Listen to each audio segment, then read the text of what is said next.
Hello, football enthusiasts. Welcome to Blaqsport podcast. I am your host, like always, Insonet Uche, and I'm still on the wheel to take you through what is happening in the world of sports. Today is a special day because we're talking about something very, very special. Over 35% of athletes go through this problem, and we have currently 51.7% are currently battling this. This is an important aspect which is called the mental health in sports, and it's an interesting one because I have someone here, a guest who is a writer, a renowned fashion designer, a health practitioner, and is a chronic and wonderful activist of what human health, and he's a fitness coach as well. He's no one else but Victor Quincy. Welcome to Blaqsport, bro. I'm happy to be here, bro. I'm really happy to Man, it's good to see you. Yeah. I'm really excited to be here because I can remember when we talked about this. Yeah. When this hasn't been manifested like this. Okay. So coming here, and first when I walked in, I realized that we thought about this, and now look, this is happening. Yeah. So I'm really proud of you, and Okay. I know this is still starting. Yeah, so, I know. Yeah, it's gonna blow up. So people just have to be ready to receive what's coming, because the thing is, as colored people,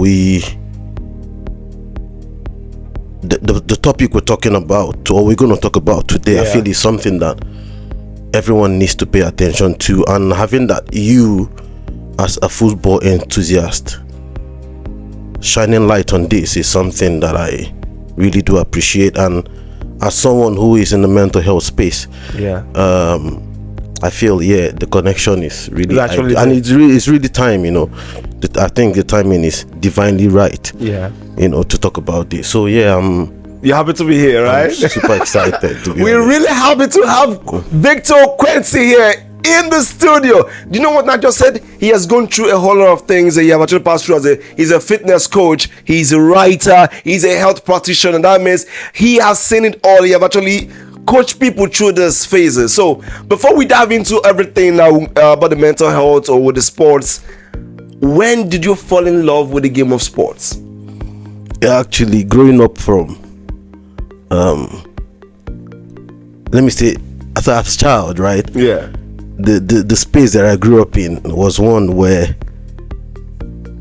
doing something is like being active is kind of the order of the day. Yeah. I grew up in Abia State, Nigeria. Okay. And Aba is a town where everyone is doing something.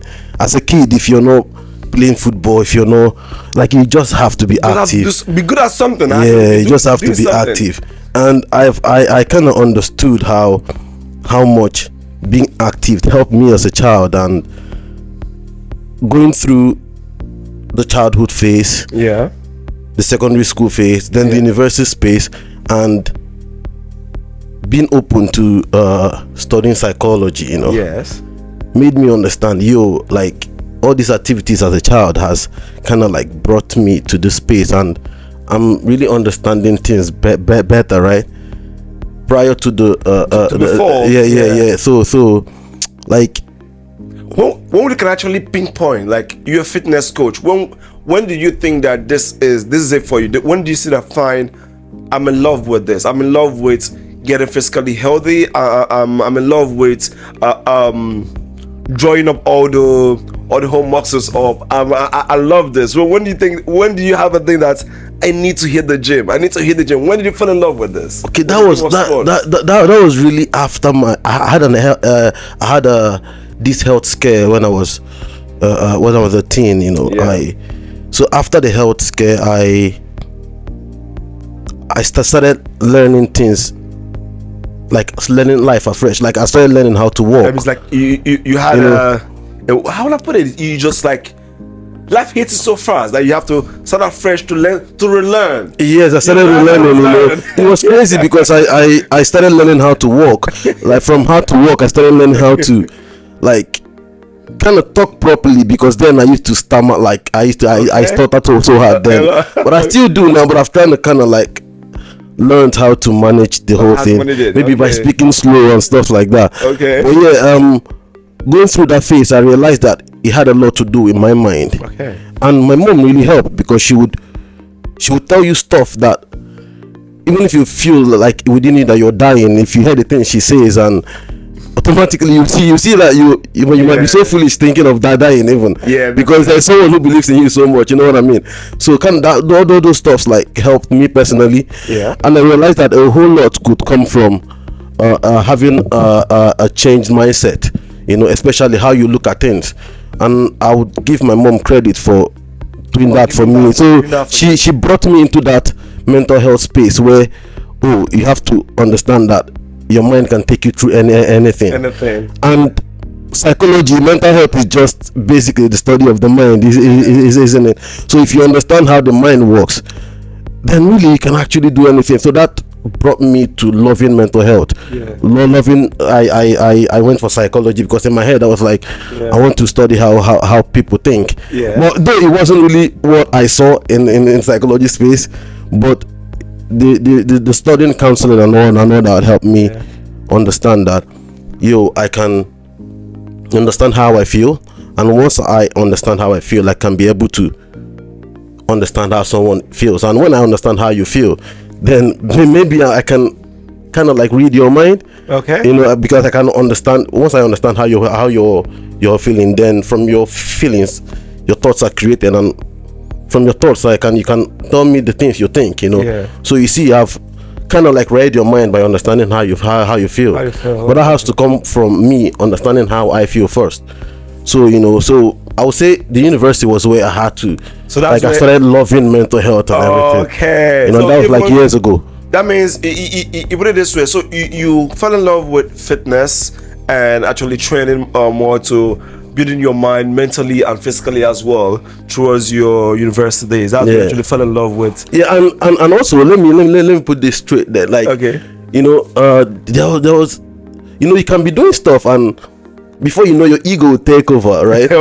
Because then I would say I would be as sincere as I can. You know. Also, one of the motivating reasons then for loving fitness this time is the idea that you're gonna get a lot of girls if you do fitness. I saw like as a teenager, I saw grown ups, like there was this guy on the street where I lived. You know, he'll be walking past and a whole lot of people will be staring at him, and he walked out so much. And I know I had sisters who would like open the curtain just to stare at him. And then I was like, maybe now this is where they live to. You know what I mean? So this I was like, the secret, right? One day I met him and I told him that I want to learn how to lift weight. And he actually started laughing. And I was like, I saw how people look at you when you walk, you know. So like he brought me to his place, and there was this barbells there. Then I started. Then from there I had mine with my friends who were into workout then, so we started lifting. Then after lifting, I understood that a whole lot of people were telling me, you're getting big, you're getting more big. Then I started seeing the whole like modeling stuff, and I know how people saw people who online with bare chested and all that, like whoa, and I wanted to do that. I just wanted to all that attention and all. Then it motivated me to like go harder, you know. And the results came, but along the line I realized that this same thing that I felt gave me some kind of confidence, can actually break you too. Because then if someone tells you, hey, I think you're reducing now, you see that in your head, you start feeling like, maybe I'm not doing enough. So you see, the same thing that is kind of like giving you pleasure is the same thing that will bring you sadness as well. So in as much as the physical exercise has a lot to do mentally, like positively, right? It has also things that would mentally, let me use the word, fuck you up. You know, because then if because you're not going about it the healthy way, people can tell you stuff and it will kind of like break you. Yes, you know. definitely. So that's just what it is for me. Okay, You know? so you know about what he just said about his connection, his life story with mental health, with fitness, and down to his journey right here. He has a book actually actually coming. I has one already on Amazon, so you can actually grab one. It's right there on the screen. You can actually hit that up for you. So back to what we have for today is about, I call that the internal weather.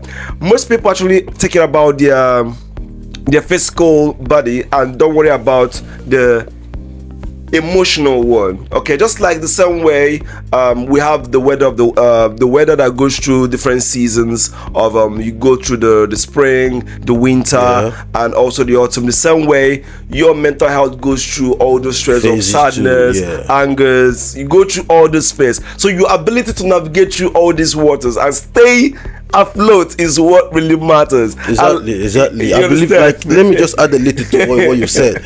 You know,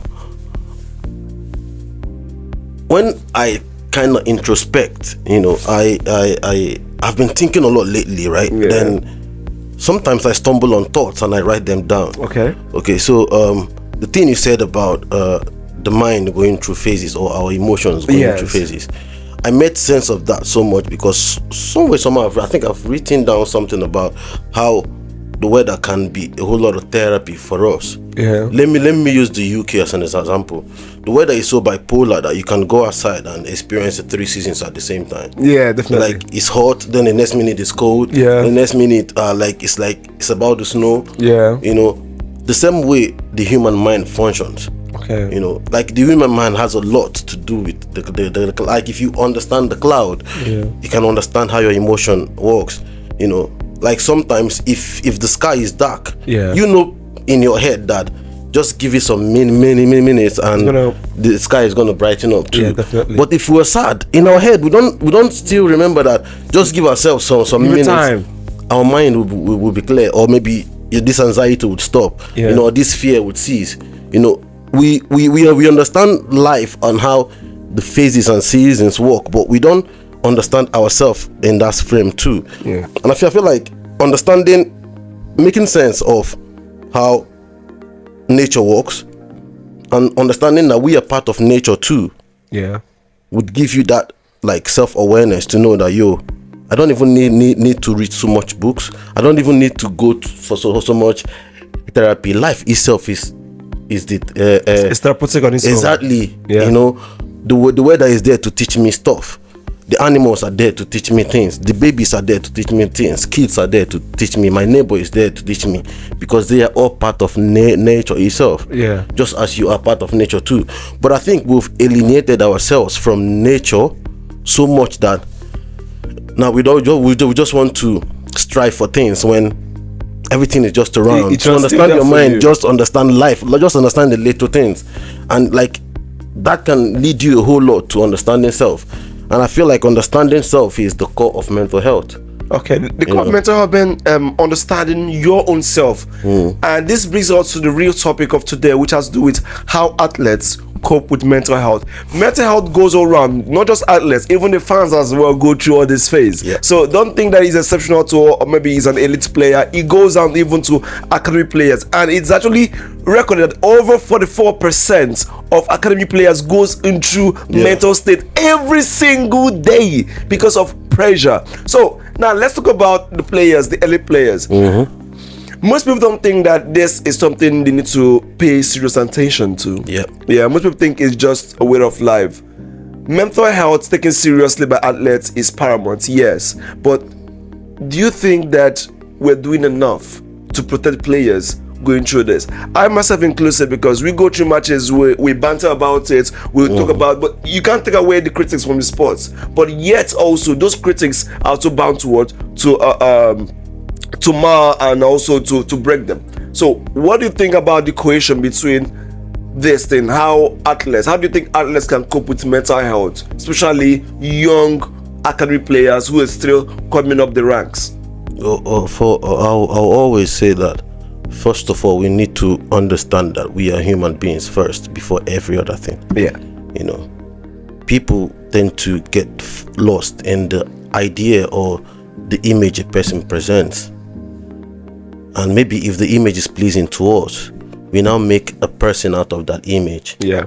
And we are all human beings, so we always want to be highly expectant of that image you've created of people. And when they stop delivering to our if they stop meeting our expectations, yeah, you see us start criticizing them. And if these people who are being criticized are not emotionally intelligent and enough, yeah, you see the critics or the criticisms they get overwhelmed, getting to them, and we can even stop that, breaking their like breaking them to the point where they get to underperform and stuff. Yes, you know. So like mental health is, I feel like every athlete, every performing person, yeah, in fact every human, let's just not like focus on athletes alone. Yeah, every human, both the watchers, both the performers, yeah, everybody needs to understand the role that mental health plays in performance of athletes and all that. Because if we don't put that in mind, we see ourselves breaking the people we've created ourselves. You know, like I always tell my friends that it's so crazy when if a madman makes you, right, it will only take the madman to have a crazy thought to break you too. Yeah, definitely. You know, and funny that we are all crazy people. We are all crazy people, right? so imagine when you don't understand this, then someone tells you you're crazy and you take that to heart. I know that you don't actually know yourself, so how would I let people who don't know themselves tell me who I am? Yeah. But first I need to know who I am. Know who you are. So if the players don't know who they are, how can they distinguish between who they are and who people tell them that they are? Yeah. So you get the core. I say it and I say it with my chest that the core of mental health is self-awareness, emotional intelligence. In fact, to bring it down, I tell people that for me, emotional intelligence is a refined name for the Holy Spirit. If you have your emotional intelligence in you, you would know how to relate with yourself. You know how to navigate social spaces. You know how to regulate your emotions. You know how to relate with other people. You know how to manage relationships. Yeah. So let me bring this down to football, right? Let's say I'm a footballer and I know and I understand myself. Yeah. If I understand myself, I will know how to regulate my emotions in the dressing room. Yes. You know, then in the field of play, I will know what is entailed. Like I have to be a team player. Okay. I don't have to be selfish. I need to work with this. If someone makes a wrong pass, I will need to understand that the person is human too. You know, once I understand that, I will be able to have good relationship with maybe if I'm a striker, teammates, the winger. I will know when the winger is anxious, and I know what to tell him in order for him to correct his mistakes and give me a good pass. Yes. So you see, I'll be able to coordinate my relationship with others, and at the end of the day, you see me performing so well. I think people who perform at elite levels understand this. Messi, for instance, I think he understands that. Ronaldo understands that, because if he doesn't have like good emotional intelligence, do you know how many banters that guy gets? He's the most criticized player athlete in the world. Most of players, what really fucks them up are not just what they are struggling, but what people are telling them, and maybe they don't have like good self-awareness or good understanding of who they are. If you have that self-awareness, you know that even though you have that self-awareness, it's not just enough. See, there's some things that happen to you, there's something that hits you so fast, you know that, come on, it can break you. Let me give you an example. Maguire went through a whole lot of phase, struggles, and he actually got to speak with Beckham that went through the same phase again. He actually mentored him, and you can imagine when you get threats to your families, you can imagine it's a whole different level. And apart from that, you're playing, you're not performing, you're not where you're supposed to be. You are not happy with yourself because you know that you're not in the level you're supposed to be. And people are telling you what you already know, that you're not in that level. You know that you've let a whole lot of millions down. Now, sometimes you're not only being worried about yourself, you're worried about people who looked up to you that you actually let down. So is not just about being intelligent about the mental health, about how do you think you can cope with this? Because this is just at an elite level. Imagine a young player going through the ranks, an academy boy. Yeah. With all the pressure, you need to think fast. How many minutes? And you have in a camp of close to 40 players, and they only get only one person in a screening. That is mad, bro. Do you know what it means? Okay. Let me make it simpler. The reason why I would always say emotional intelligence is everything is because it consists of 4 things, right? Self-awareness. Okay. Self-regulation. All right. Right. Social awareness. Okay. And relationship management. So, if you understand self, understanding self is like having a mental shield to know that your reaction to things is dependent on how you perceive the thing. Isn't it? Now, if I am Maguire and person tells me, hey, I'm shit, I'm not enough, and I take it to heart that I'm shit, I'll flop if I'm playing whatever match I'm playing. I would definitely flop because in my head, you're I'm thinking shit. that.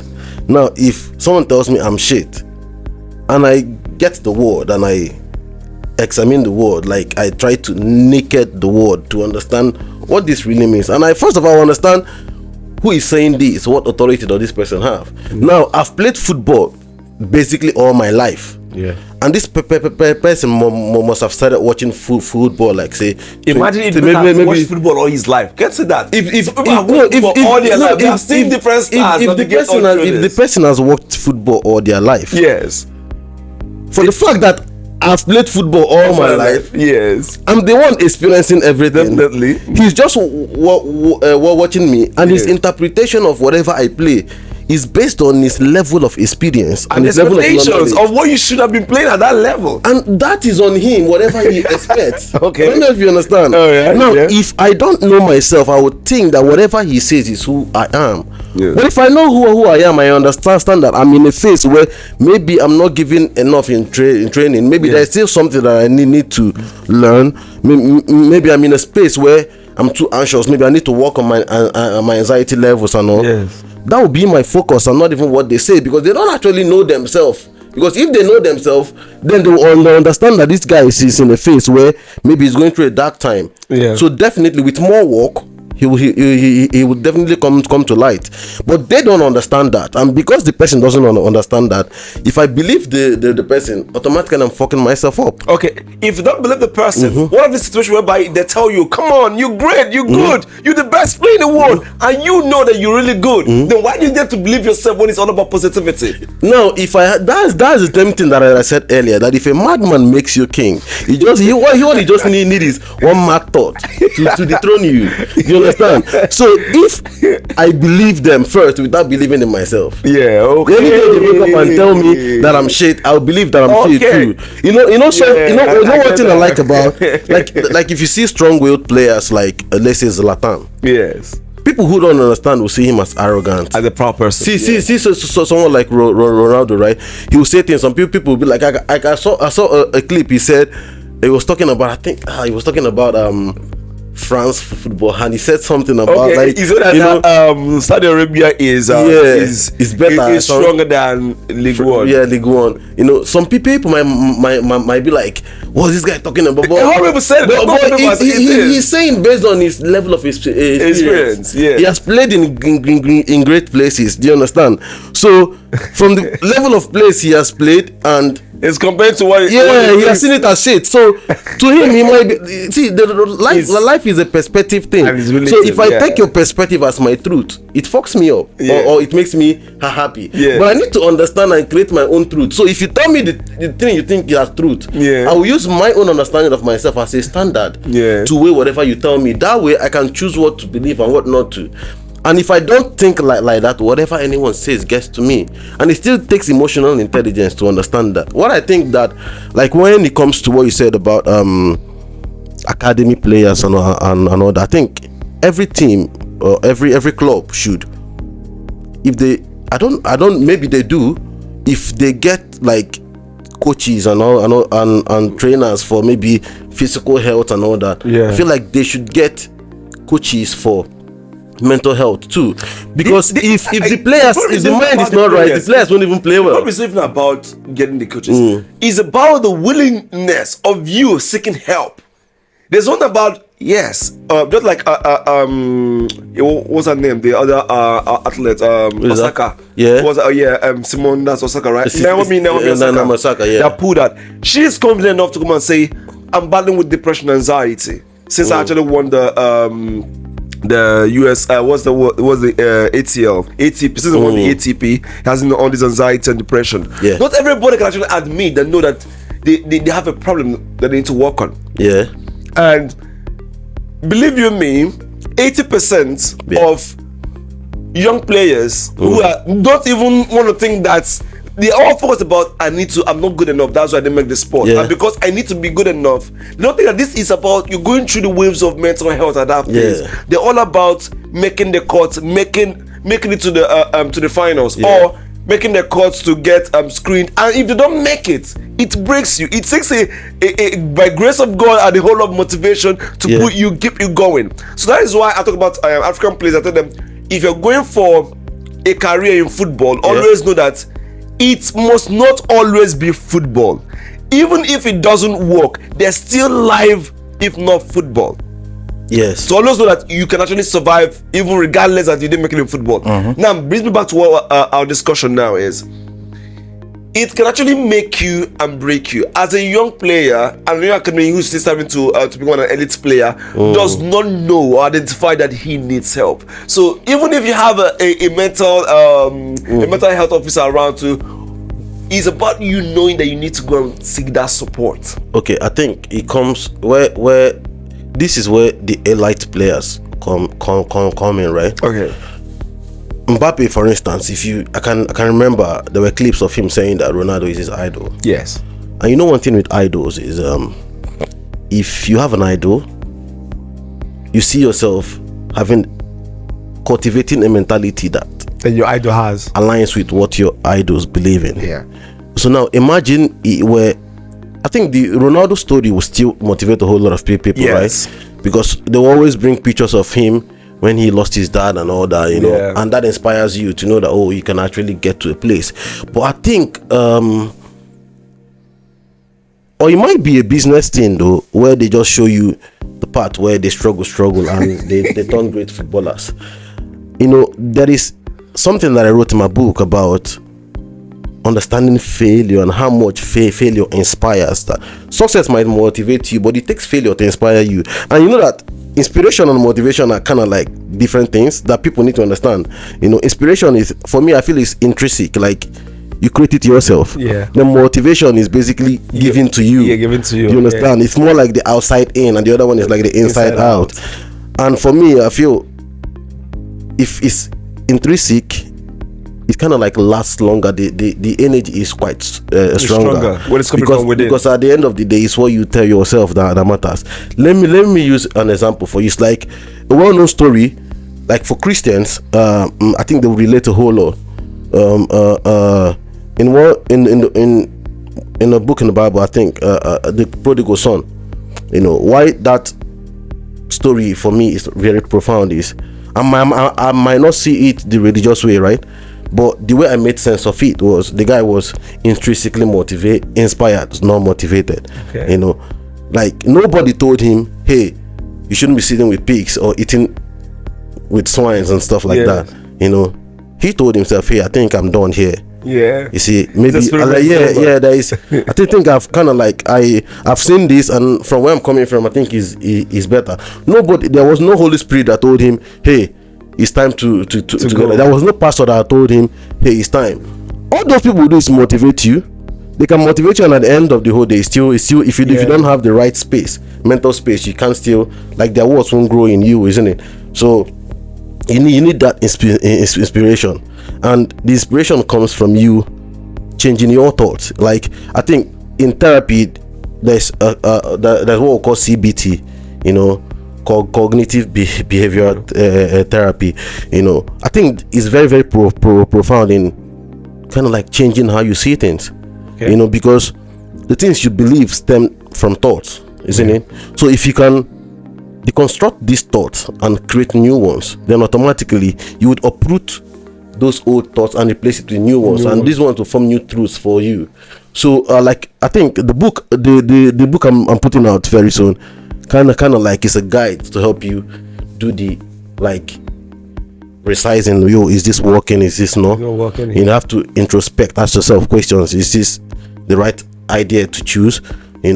So once you've done all that, it will be easy for you to be mentally resilient, in order to kind of like accept what life brings. And also people should kind of like understand life as it works, that life is really not always like sunny. There will be rain, there will be thunderstorms. And once you understand that, when thunderstorm comes, you realize that okay, this is life expressing itself in this way, and tomorrow something else, I will experience something new. You'll be gliding through life with ease. They will always tell you that still waters are the deadliest. I think there's something of that. Yeah, right? Put it this way, like winning, when you're winning everything, it makes the failure more impactful, because the struggle is longer. Man City, for instance, they won a couple of times. Now they began to lose, and people like this is football. Some people must win too. Yeah, exactly. But if you understand, they have to. At some point, the game will even stop being interesting to you. We need failure, like we need pain in life, but we pray against all this stuff. We don't want pain. We don't want that. You need all those. Like I tell people that for humans, I feel like there is something we have this connection with pain, that if something is not painful, we don't feel like this thing is alive. It's a grind. It's just grinding.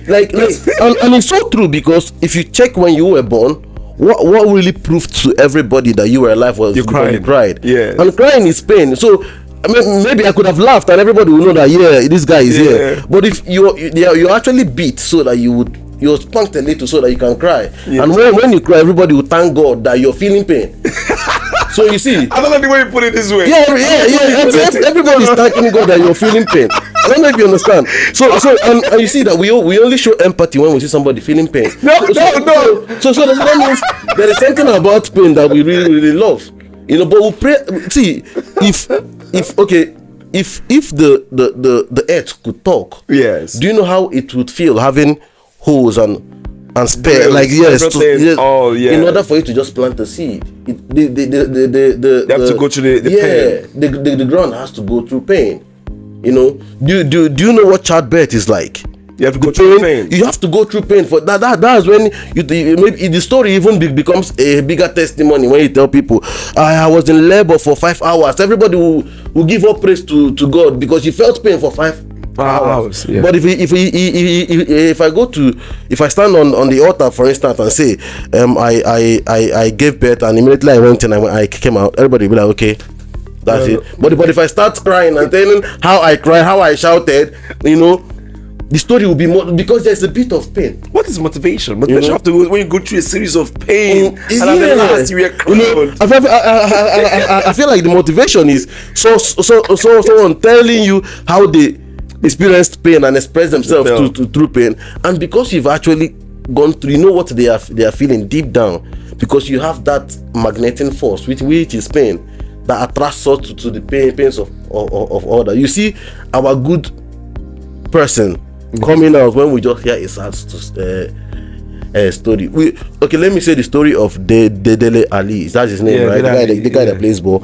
But everybody was calling him shit. He wasn't playing well. Till the day he said, "Oh, like this is how my childhood was," and a whole lot of people started feeling sad for him, because they too have shitty childhoods too. As well, the same people who were calling him shit because they didn't hear his pain story. Yeah, they understand that it's not really easy being him.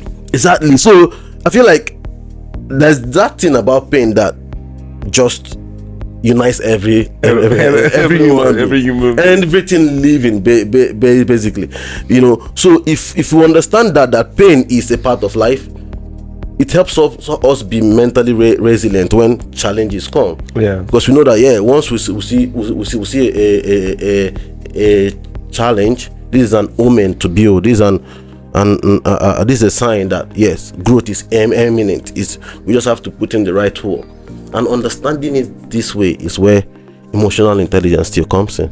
You talked about emotional intelligence quite a lot, and it's really quite intriguing, because I know that we just have to be aware. Self-awareness is paramount to mental health. Yeah. And in any phase you are, let me use the word, in any weather you're passing through, that is going to be, it won't last forever. But what happens when it takes long? For example, let's talk about Rashford. For example. If you say this, when it lasts long, the question is, who is timing? Come on, we are all timing. That's only okay. Let me give you a perspective now. Okay, about who is timing. Yeah. You have your first match. You didn't perform. Yeah. You know, when you don't perform, you know there's something a coach want to tell you. When you are picked, always earn the rights to play. You yourself know that I've earned the rights to play, even though you did not start. But even though you play, you give yourself that you were here by merit. Yeah. That determines your performance. Okay. So you deep down know that you didn't play shit. You know. Yeah. You give yourself a tap on the back. Put your head up. Tomorrow go again. Tomorrow you play shit. The next day you play shit. No longer about people who is keeping count. You are keeping count, bro. Yeah. You're keeping count, and it's taking longer time. So do you believe that if I do something wrong, yes, and introspect and understand the situation behind the way I acted, and put in work and fail again, and get the data, the reason why I failed, and try again, do you believe that if you keep improving, that you keep failing?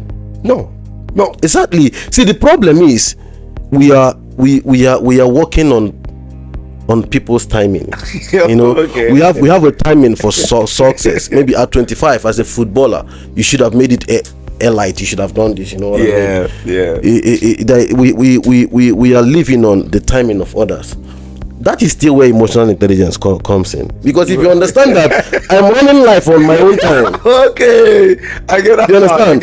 If you understand that, no one here knew when I was born. I don't know if you understand. Yeah. So they all knew when I started to perform. Even when they know, even if they know, you know, even they know, they knew me when they saw me. They didn't know when I. Let me say, when the sex happened that led to you, they didn't know when the sperm and the egg collided and all that. But they just know that they saw me when I started performing. So for that, they are now timing my performance, or how good or how bad. That's the game. The pressure comes with the game. Is the business part of the whole thing. Like what I tell myself is, like, coming to England, I understood that these players are actually going to shift the same way I'm going for my shift. Yeah. So if I go to work, there are days when I might put in a whole lot of hard work. Yeah. A patient would just say a word and you'll be demoralized. Yeah, exactly. You understand? Or a patient might be anxious and your day will be fucked. Yes. You know, and there will be a day when you're having shitty ideas from your house and going to work, and everything actually, no matter how good everything is at work, but inside you feel uneasy, you feel so anxious, because maybe let's say you're fighting with your loved ones at home, you know, so you project that to work and everything, and it fucks everything up. So now, in this space, if you understand that I am the one to define my experience and how I express myself, and if I understand how my weaknesses, or what my weaknesses are, and what my strength is, to be honest, you see no reason, unless you just enjoy making yourself anxious, you know, or you just enjoy people bantering you. Maybe it gives you some kind of motivation to do better. There are some people who are like that. Then that's fine. But if you feel like you see no reason to give an ear to that, to make yourself bad, or to make yourself feel sad or depressed, then you need to cultivate that self-knowledge. You need to know who you are. If I know who I am, I don't. For you to even judge my performance, my bad performance means I've actually performed good at some point. Yeah. So because I've performed good at some point, should even give you that knowing that maybe he just needs more work or more training. he will actually come back to what he used to be. But the problem is that, you see, that's why I said, if mad people lift you up, right? They don't see. They see. They once you start performing wrongly, in their head it turns off that part of, hey, there was a time when you were banging in goals. Of course, we have short memories. You understand? Short memories. The girl, what's her name? Simeon. I can't. Everything on Bills or something. Yeah, Simeon Bills. Yes. The gymnastics. Yeah, she was doing so. Gymnastics. Yeah, she was doing really so good, you know. And when she started saying she wanted to, based on mental health related things, people forgot about the fact that there was when, you know, for instance, I saw you went to a lot. I saw a clip of Adrino the other day. Yeah. And on TikTok, right? I went to the comment section. I started seeing a whole lot of stuff, and people started comparing how he was performing then. He was banging in goals in Champions League and all that. How much he was a bull, like any defender, he would run through you and score. And now they started comparing him being in the streets of Brazil, like dancing with friends and all that. And it's funny how people actually saw that as he's falling off. Yes. You understand? And the people who are saying that are praying for a moment to actually express themselves like that. Yeah. You know, like I said it in the intro of my book that we need to be grateful for madmen, because they set the standard for you to think that you are sane, for you to think that you are, you know what you're doing. Somebody stared at him and I was like, oh, this guy wasted a whole lot of talent and all that.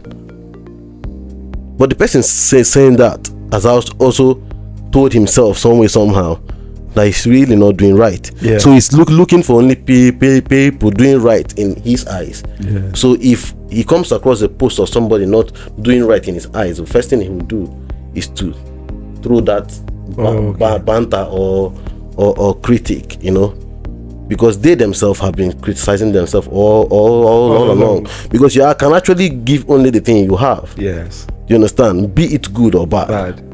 So you get, for me, I see a man who is living his life like, we actually think that being the way he was before, maybe it never gave him happiness. Yeah. Maybe, do you understand? Yeah. Maybe it didn't give him the fulfillment that he sought for himself.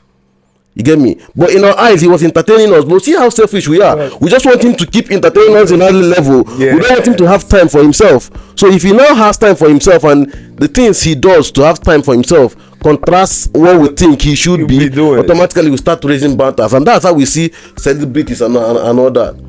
And it's just so crazy. But then I think it's still needed too, so that the business of football would, I think, because it's part of the business. It's a business. If there is no comparison, how will business work? Yeah. Business is a game of comparison. Yeah. And for comparison to be, judgment have to be. Yeah. And for judgment to be, there have to be a play of hate. Yeah. You understand? And if hate comes, then there is anxiety, because all those things are like fruits of the tree called anxiousness. And because maybe if I am a football lover and I've placed the bet on Real Madrid, right? Now I'm selfish, because if Real Madrid doesn't win, they are in for some shit. Yeah. So now everything has to be about me. Mbappe has to score. Yeah. So if he doesn't score, I have to go online and tell him that he's a fool. Yeah. You understand? And when we are doing this, because there is something we are expecting, we're expecting our games to check in, so that then only then we'll know that season it's a business thing. So comparison has to be. But if you are the performer and you understand that, okay, this is how the business works, they have to compare. But they are comparing with them doing business. Yes. And my performance is me living my life, basically. If I understand that, I don't care for their business. They can if I play well and they win, good for them. But first of all, it has to be me. That means I have to put myself first. Because they are putting themselves first. That's why they think that I am shit. Because they've told themselves that he's shit, he didn't score, and now see my game, they didn't play out. So you see how, as humans as we are, we just love that space of comparison. If somebody does well, ask yourself why is it that you see something fine, automatically from nowhere you want to turn it around to see if there is something you can compare it with. Oh, it's really nice. But had it been that, from nowhere that thought comes. I don't know if you understand. So you see how much we are all entangled in it. That's why I say we are all mad people. So if you understand your own madness and know how to support yourself, then and it takes that emotional intelligence to support yourself. So this brings me to one thing actually been standing out all through this conversation concerning how you can actually drive through the mental health, which is what? Emotional intelligence. You need to be self-aware of who you are, self-aware of what you can be and what you can do, knowing your capacity and knowing what you cannot also do. I know that thing that say that there is no limit to what you can achieve. That's a fact. But we know that there's something that you can do. Like I tell myself that I can do everything, but I don't have to do everything. You understand? What I cannot do are the things that I choose not to do. Exactly. All I just need is to put myself through training of whatever it is, and I'll do it. And that just it. You understand? Because it's a mind thing, and that comes from you understanding who you are. Because I've come to understand that I'm life expressing itself, and life can take any form. Life can take the form of rain. Tomorrow it can take the form of sunshine. You understand? It can take any form at all. It can take the form of a black man. It can take the form of a Western man. And it's still life expressing itself. So if I have an idea, for instance, and I want to express myself best as a singer through music, all I have to do is to put myself through learning on how to express myself through music. Maybe learning an instrument, and another. Then if I want to express myself as a writer, I just start expressing myself, start writing. So if you understand that your life, you can basically be everything, but you can choose what you want to do. Exactly. And so you don't need anybody to not push you around, tell you, hey, you have to do this. If I know within me that this doesn't align to my authenticity, this doesn't align to who I am, I wouldn't have to fall no matter what you actually don't know me. You think you what you know is what you think that I am. I know who I am. I know what I can do. You understand? And what I can't do doesn't mean that I'm weak. It just means that I just don't want to do.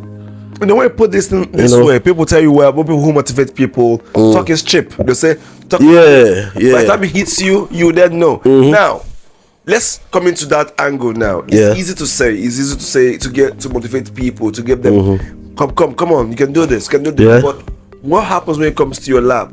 What do you think players, athletes can actually do to put themselves positively motivated? Because everybody's motivated, whether negatively or positively. To be positively motivated to do things, to know that this is just a wave, this is just a weather that will actually pass soon. Even though it might take longer time, stormy weathers, it will still pass through. How can someone navigate through dark times? It's first understanding that you're human. Okay. And as a human being, your living is healing, and what heals is what is broken, isn't it? Okay. So that means, as a human, you're a broken person, and it's quite tricky because people will tell you, yeah, I'm healed, but in my head, if you're healed, then you stop growing, because growth is basically healing, because there has to be a breaking down, a filling up, then growth happens. Just like, let's say you're working out, you have to go to this gym to break down everything, then give yourself, and that's why they'll call it recovery time, for your muscles to heal. And the healing is where the growth happens. This person is now buff, this person is now, like, the muscles are coming and all that. So the same way, that's what life is, because each day we see things that break us. Either things we feel, maybe of our friends being sad, we feel it breaks us, for us to have empathy. If there is no breaking, there can't be no any feeling. That's how I perceive the whole thing. So being vulnerable is letting yourself break, and now you're breaking consciously, because you know that this pain or this experience is what I need to grow. So you see, as an athlete, I think that should be number one in your head. I'm a human being, and perfection is what will kill me. You understand? And what will heal me is progression. You understand? So you see that the struggle for perfection is what brings the anxiety, yeah. right? And knowing that progression is what I need is the healing of the anxiety, and understanding progression requires emotional intelligence. So I think like mental health in sports or any life, you need emotional intelligence. So that's like a religious person telling you need the Holy Spirit. You just have to understand how the whole mental health thing works and its relation to emotional intelligence and all that. Okay, so now we've deliberated all through all this, and something keep coming up, which is about self-awareness, emotional intelligence. That is really where everything all boils down to. Yeah. So it's been a wonderful time having you down here. Yeah, to be Victor, honest, I'm really happy because you know, we've been having this conversation behind the mic for years. Yeah. So I felt like it was time for us to just do this, and though we still have a whole lot to talk about, especially when my book drops. Yeah. But I'll still keep me posted. Yeah, I'll keep you posted when everything works out. So first, what I normally do, anyone who comes to a Blaqsport podcast, is we normally play a game, and the game is just a simple one. What kind of game? I hope it's one I can play. Definitely, that's what you're going to play with. So how the game is I know you're a Chelsea fan, so yeah, Blues for life. Chelsea fuck me up, but they made me depressed, you know. And but I go talk about that one another day, you know. Okay. But then, So, how the game goes is, I'll name a club or you name a club. The last letter of the club, I'll say another club that starts from the last letter. Can you say that again? So if I say Chelsea, then you name the last letter end with Chelsea's A. You say another club that starts with A. Okay. You're going down until who runs out of club. Okay, I will see if I can. If I can try. Okay. Yeah. So I'll give you the honors. You start. I'll start with Chelsea. Okay. So that's an A, and you have 5 seconds to think about the club. Yes. Okay. So Chelsea and Arsenal. Liverpool. L. Okay. That's the L. Yeah. Leeds. That's S. Sunderland. Okay. That's D.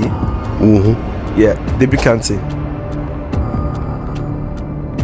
I don't know a club that stands. Why?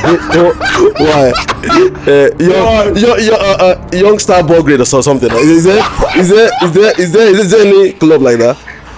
What's Young Star Belgrade? Is that I know there's a club like that, isn't it? No, Young Star. No, you don't get it. Young Star. No, come on. Wait. But he gave a club with no. Actually, we'll check it after then. Maybe there's a club called Young Star Belgrade. That is done. We'll call the this now. So back to what you're saying. This is a wrap for us right here. So please feel free to check out his handle right there on IG, and also please follow us on our Spotify and YouTube. Follow us on our social media platform on X, on Facebook, on IG, and please subscribe, show your loved ones, and let's get everything talking. Remember, the most important thing you need to know is about self-awareness. Exactly. Have your emotional intelligence to navigate you all through the weather, whether the stormy weather, whether you're actually going through sadness, you're going through anger, or you're smiling or happy. It's just the face. It's going to pass. Whether you're a player, you're not going to be a player, time will tell, because time is all we have. So do you have anything to add before we call it a day? The only thing I have to say is that life is an all man for himself thing. Okay. And the same way all life is an all man for himself thing, you have to determine what truth is to you. You have to determine who are you for who you are first. Then you have to personalize this living experience. Know that you have to put yourself first, and in putting yourself first, you have to see yourself the way you see. You have to see others from the eyes that which you see yourself through. So once you do that, I think you can be able to deal with people and deal with yourself. And with that, I think your mental health will be sane. But just understand that everybody's man, and you're a person too, so you're insane too. With that, I think you can navigate life. When someone's acting, you don't tell yourself the person is just showing his madness. So when you're acting, you say yes, then I'm showing my own madness. So with that, if you now find from a compassionate point of view where you can help support this person to understand his own madness or her own madness. And and with emotional intelligence as your guide, you can live through life, as a human being and happy, basically. All right, so this is Victor Kwesi giving you a little tip of what is about to come out in his coming book. Please stay glued us while you're he's going to come back here to give us what every single detail. Definitely, I'll be coming often because I like this space. I like this space. Then we need to have, like, there are other deep conversations even that I think people, especially for we black people, and how much we see mental health, because it's like the black people in sports are the people who kind of like feel the whole mental health thing more. Most of them not really mentally aware or self-aware that this is something you need to take care of. So that's why it's always a problem. Because in the country I come from, we think that mental health is something that will heal with an amen, which for me is our biggest problem. If you understand that, we have to put in work in taking care of our mind. The same way we put so much effort for the life that will come maybe when we're dead. We should understand that living is what we have now, and as black people we should do anything that we can possible to understand that therapy is there to help us navigate through life, and we should call it a thing. It's something that we should. It's not something that maybe some preacher tells you. It's not something that maybe only your mom will tell you. It's something that you have to experience yourself. Those people can act as guides, but then it all boils down to you. So if you're not open to it, how can you receive it? So black people just need to be open to a therapy, because we think that anybody who is if you tell somebody, I'm going to what's it called, therapy, in our head we just feel like, hey, this person is mad. But if you still understand that we are all mad and then you need therapy, it becomes quite easy. So I think that if you, with that in mind, it will help you scale through. And if you start worrying yourself, just tell yourself, maybe this is a sign of madness, so maybe I just need to control myself. Exactly. And that does it. Okay, you had it first from Victor Kwesi, and please follow him on his handle and stay glued with him while he drops his upcoming book, which is going to be more revealing about self-awareness. So I'm signing up here. I'm still and always will be Insunet Uche, handling all Let's Talk Sports on Blaqsport podcast. We'll see you next week, and we'll dive into what is happening in the world of sports. I am your host, like always. Stay glued. See you next week. Ciao.